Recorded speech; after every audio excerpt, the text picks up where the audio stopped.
Bom, galera do Humanista, então mais uma videoaula nossa de Química, e essa tem uma relação muito íntima com a videoaula que nós vimos na semana passada, que foi a respeito de geometria molar e polaridade das moléculas, né? Vamos lembrar que nós, no início dessas videoaulas que a gente foi mandando para vocês, eu gravei algumas videoaulas, uma delas era a respeito de ligações interatômicas, né? Ligação iônica, ligação covalente, ligação metálica. E não confundam com o tema da aula de hoje, que é forças ou interações intermoleculares. Por que eu estou chamando a atenção disso?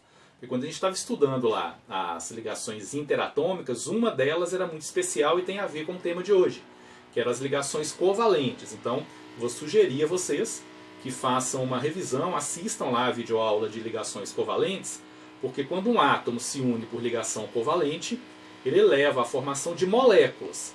E as moléculas vão se unir umas às outras, no estado sólido e no estado líquido, por meio das forças intermoleculares, as interações intermoleculares. Então, duas videoaulas eu vou sugerir para que vocês revejam. Revejam a videoaula de ligações interatômicas e nessa videoaula vai estar lá a ligação covalente, que vai gerar as moléculas, que é tema da aula de hoje. E a outra videoaula que eu vou aconselhar vocês a rever é a videoaula da semana passada, que é sobre geometria molecular e polaridade das moléculas.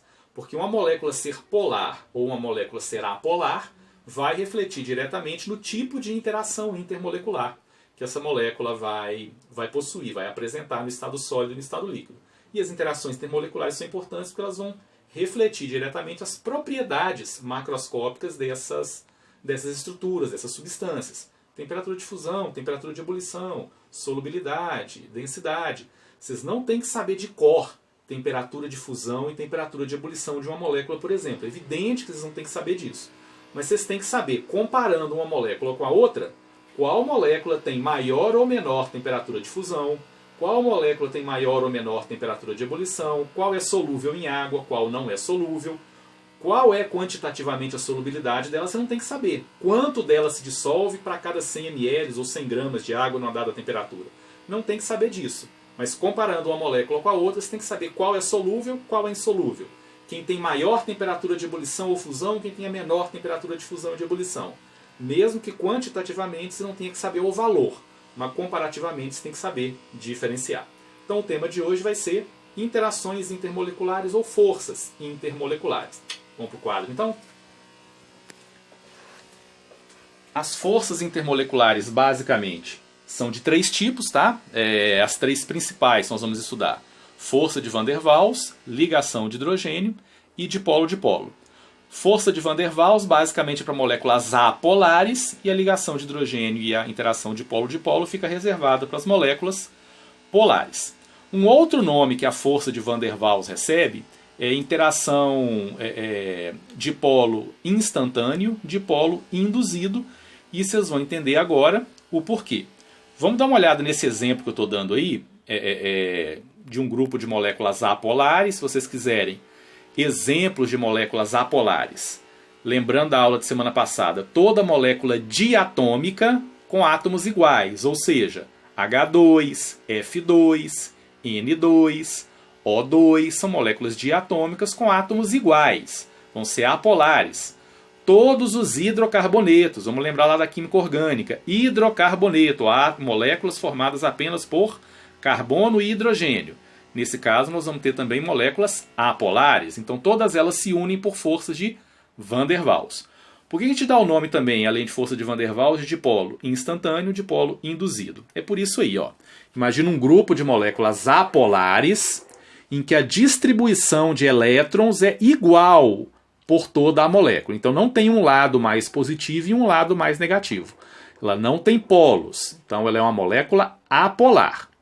Ao longo da história dessa molécula, como os elétrons estão em constante movimento ao redor do núcleo, não há nada que impeça, do ponto de vista estatístico, de em um determinado momento haver uma deslocalização das cargas negativas. Então pode acontecer das cargas negativas se deslocarem mais para um lado do que para o outro da molécula, criando o que a gente chama de um dipolo instantâneo, efêmero. Isso dura uma fração de segundos, galera. Então, num determinado instante da história de vida da molécula apolar, pode ser que de um lado os elétrons fiquem mais concentrados do que de outro pela própria movimentação deles mesmo. Onde os elétrons ficarem mais concentrados vai criar uma fração de carga negativa. Isso é uma letra grega que chama sigma, não é uma carga real, é uma carga fracionária. E onde houve deficiência de elétrons, uma fração de carga positiva.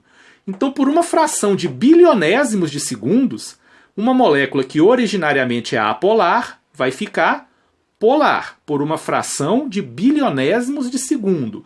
É efêmero, é um dipolo instantâneo, ele se desfaz na mesma rapidez com que ele se fez.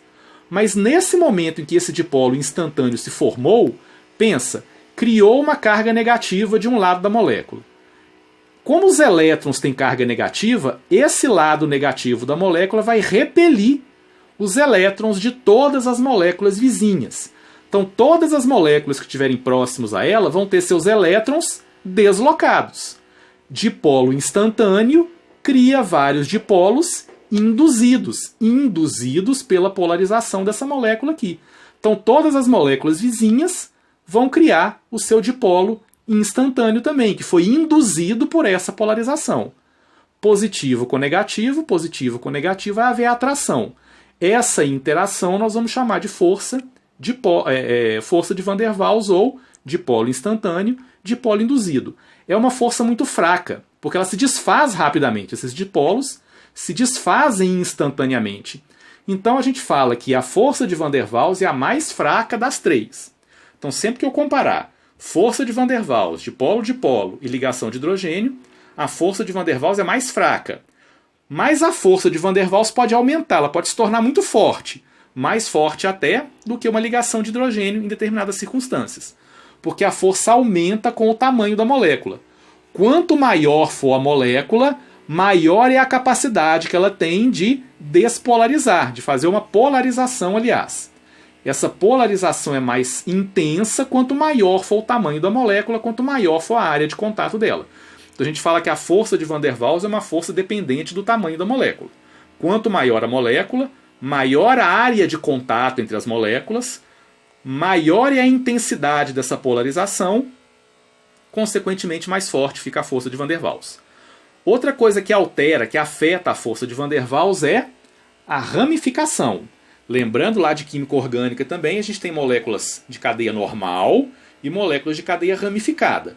Moléculas de cadeia ramificada têm força de Van der Waals mais fraca do que moléculas de cadeia normal. Porque duas moléculas de cadeia normal unem-se umas às outras com uma intensidade muito mais forte. Então a força de Van der Waals acaba sendo mais forte se a cadeia for normal.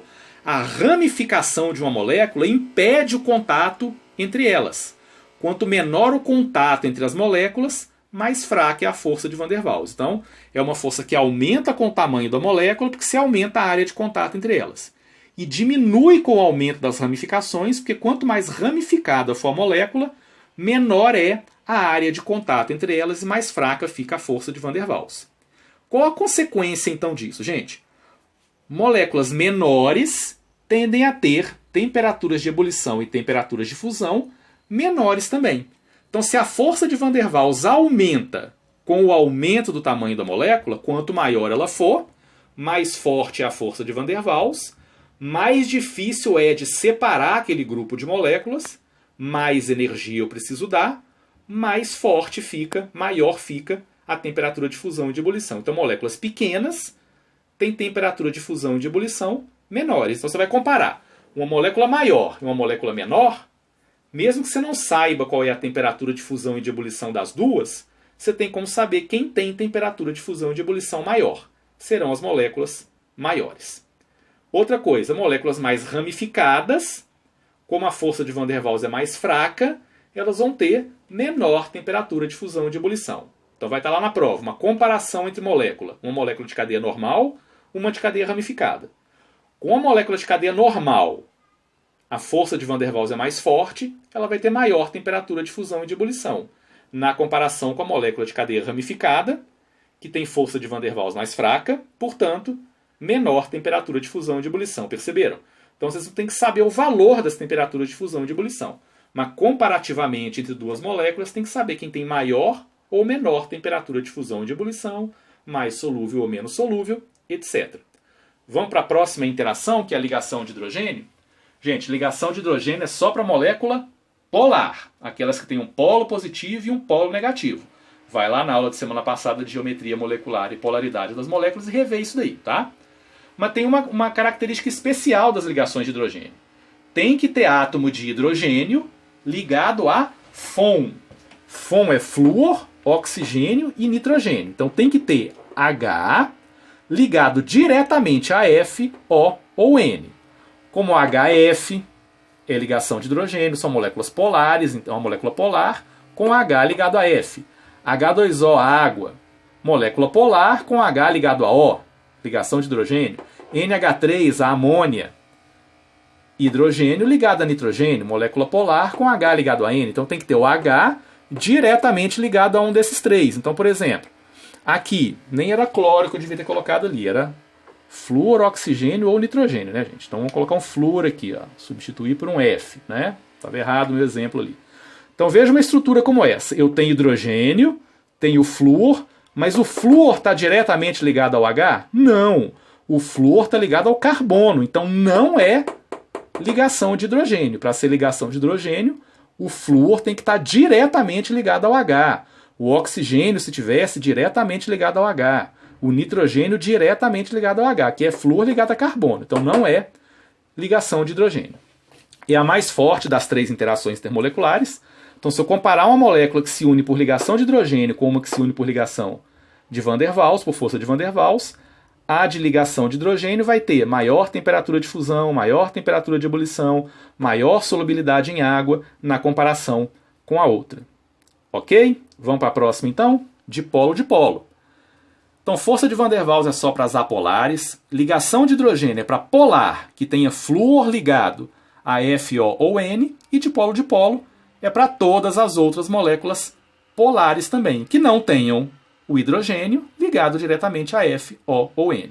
Elas vão ter, então, temperatura de fusão e de ebulição intermediárias, são também solúveis em água. Mas na comparação, por exemplo, com uma molécula que se une umas às outras por ligação de hidrogênio, a que forma ligação de hidrogênio vai ter solubilidade maior do que a de interação de polo. De novo, vocês não têm que saber valor de temperatura de fusão e de ebulição, não tem que saber valor de solubilidade, mas comparando as estruturas, comparando as moléculas, tem que saber quem tem maior temperatura de fusão e de ebulição, quem é mais ou menos solúvel e etc.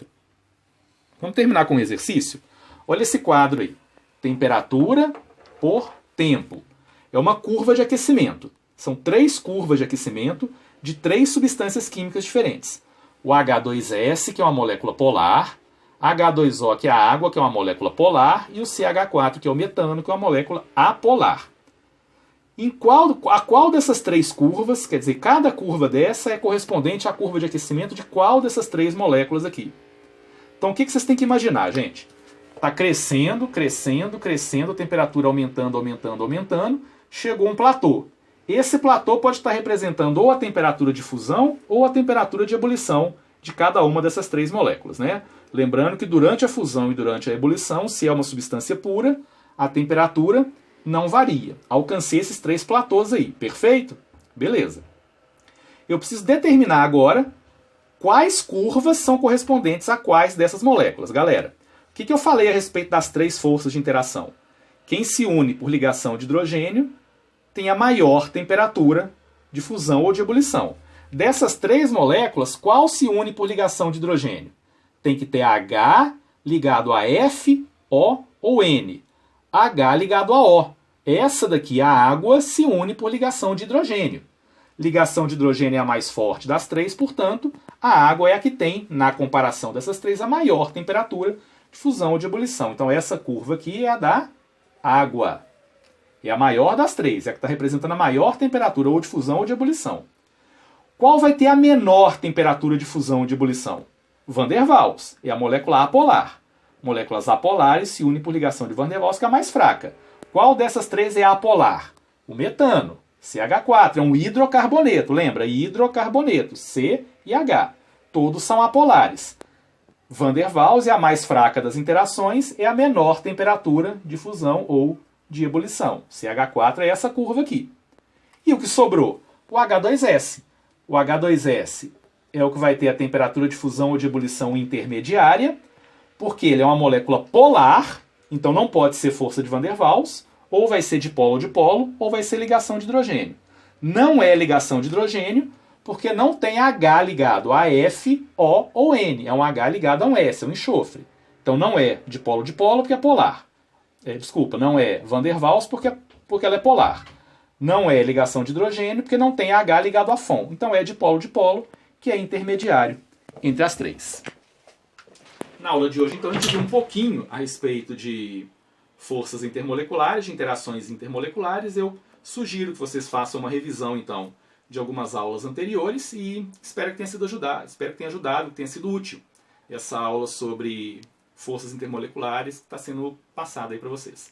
Muito obrigado e até a próxima aula.